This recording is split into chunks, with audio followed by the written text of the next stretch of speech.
Hi guys! Magandang araw! Yes, sumahod na naman tayo guys sa pang-anim na pagkakataon. Pang-anim, pang-lima, nakalimutan ko na po. Nakalimutan ko na pang-anim yata guys. Hindi ko lang sure talaga. Basta ngayon, ang importante ay sumahod tayo. Kahit na papano, kahit na maliit na bagay, ay dapat nating ipagpasalamat. Akala nyo nakalimutan ko ng i-film? Hindi.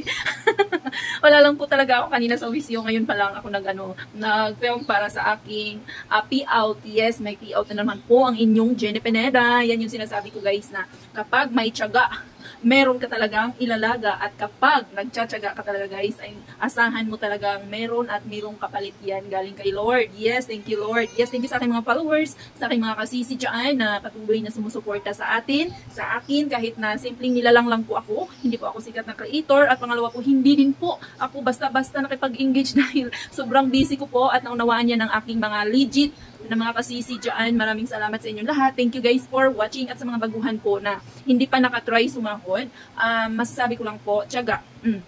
Kasi kahit nandyan na po yung inyong tools, kung hindi nyo po tiyagain, kung hindi nyo po trabahuin, kung hindi po kayo mag-upload ng inyong mga video araw-araw, wala rin pong mangyayari. Ang inyong pong tools ay magiging design lang po yan. Kaya kailangan po talaga natin ng sipag, tiyaga, at determinasyon. Yun lamang guys. Thank you for watching. Bye-bye guys. Ito pala ang aking sahod. Siyempre nakatakip dahil bawal. Bye guys.